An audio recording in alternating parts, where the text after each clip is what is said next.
Oh, have you been seeing them fucking Epstein files? So now Jay's my brother. I love him. And if what they say is true, he's a devil. But some of my partners are under certain scrutiny right now that would erase all the history that person had done. Gotcha. And I was a part of that history. Gotcha. So almost in this moment, it's like, damn, now I'm going to have to fucking make sure history doesn't get discredited or perceived the wrong way. Right. My partners, people that I work with, people I've teased, people I've laughed at, people's wife that I've fucked. Them niggas in the Epstein files. You believe that? You do say you said half.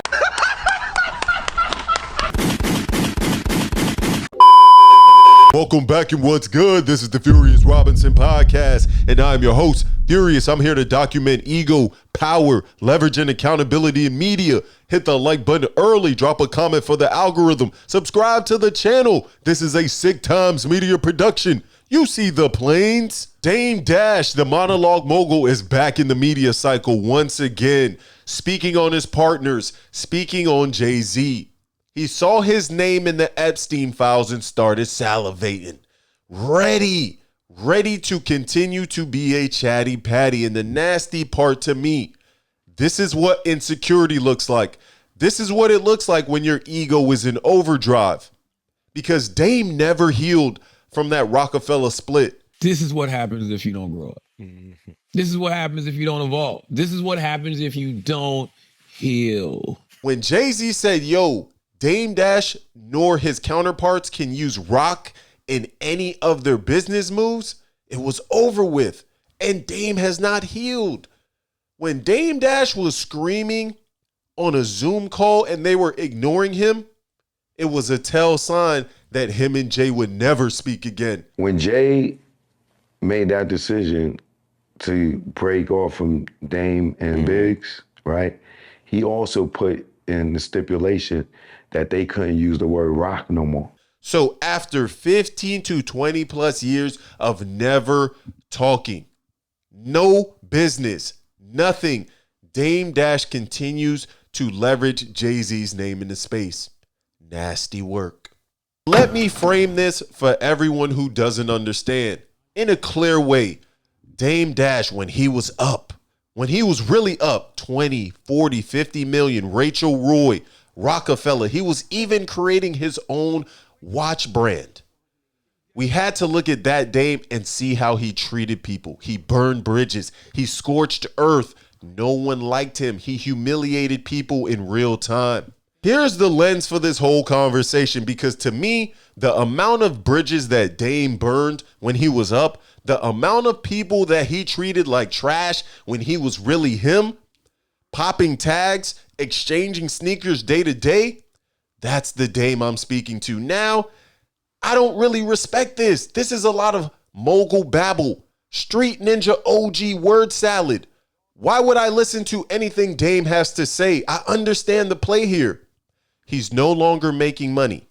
He has to do these off-the-cuff podcasts, these side quest missions to make money. So I'm going to assume he's making anywhere from $5,000 to $10,000 from these podcasts.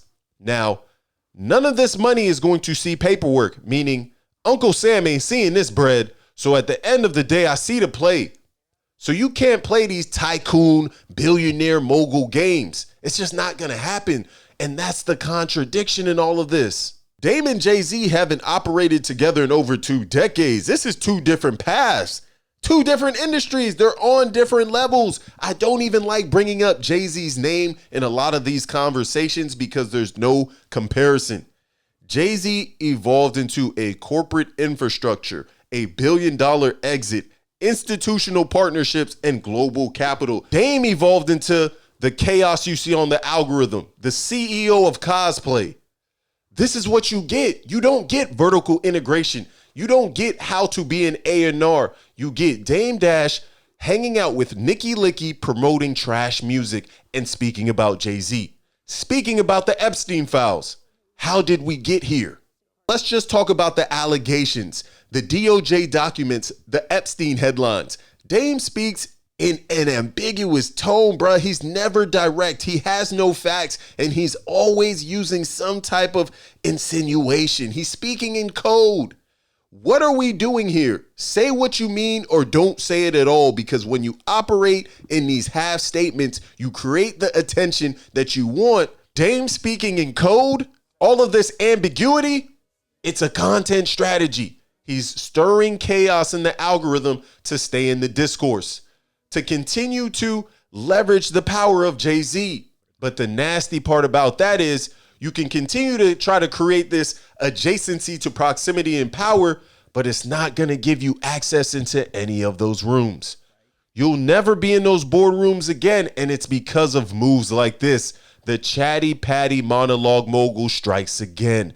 Because if I'm a Elon, a Jeff Bezos, a Jay-Z, a Steve Stout, if I'm really a player in the game and I'm really making moves, why would I want to be around the ghost of hip hop culture's past going on these side quest podcasts? I don't want to say Dame is inebriated, prancing around with mid-tier mall workers. We got to wake it up, because a lot of it is looking crazy in the light, and I never really want to disrespect the OGs, but we gotta make it stop. All my partners that are being mentioned, I've hated them for a while for the betrayal. But now I'm like, damn, you love me so much that you wouldn't include me. Right. Dame Dash is not blackballed. These are the consequences of your actions. When you were up, you were explosive, you were dismissive, you were difficult. People did not want to work with you. So this is what it looks like full circle to burn every bridge. This is the price of isolation and when your ego takes over. You think you've changed? You know, like we're supposed to evolve every day. I find some enlightenment every single day I evolve. I would hope, if I stay stagnant, you know, even business is supposed to grow 10% every year. A few moments later. I've seen it get punched in the face and don't go nowhere. Oh, shit. Okay. I don't know. What? Bro, what are you talking about, man? Bro, I'm out, man. That nigga's tripping. Because I find myself asking, where's his camp? Where are his handlers?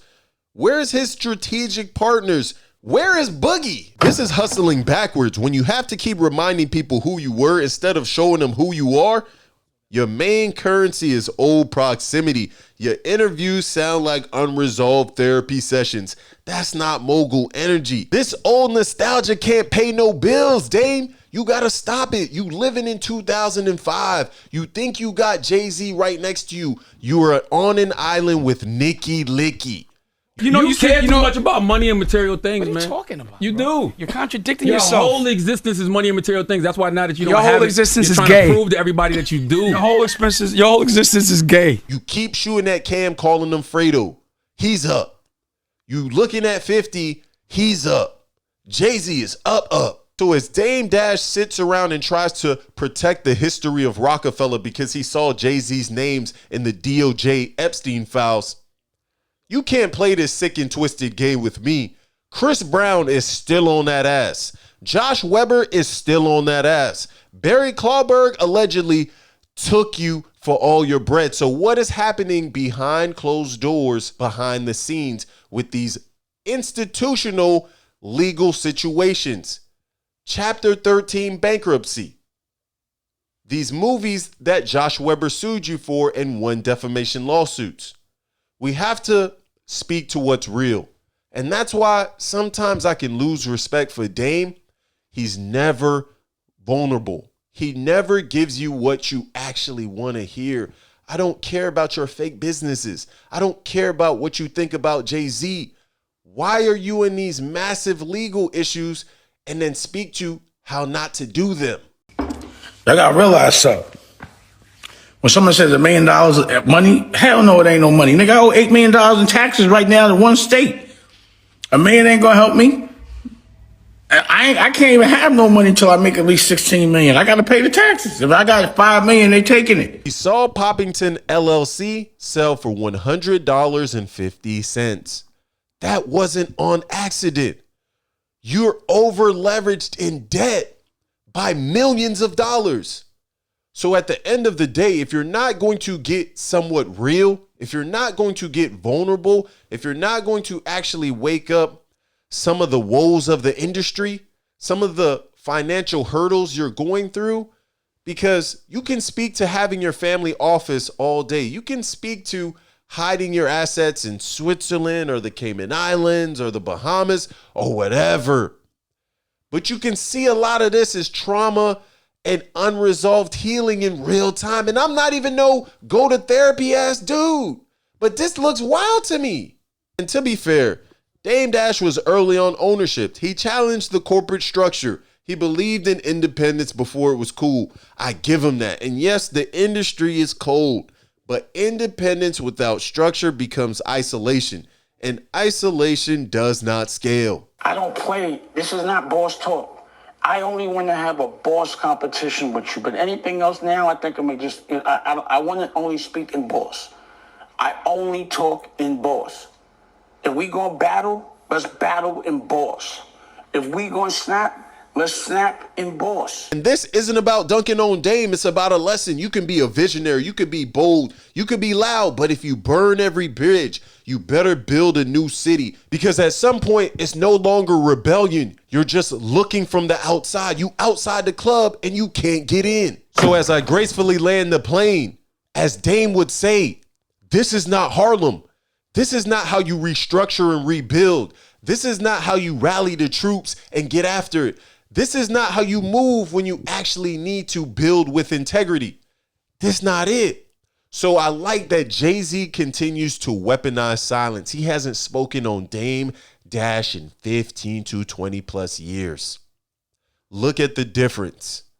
But jump in the comments. Let me know what you think. Is Dame Dash, the monologue mogul, still trying to create chaos in the algorithm? Is this marketing and PR in real time? Or is this a cry for help? Yo, hit the like button for the algorithm. Subscribe to the channel. This is the Furious Robinson podcast, a Sick Times media production. Stay dangerous.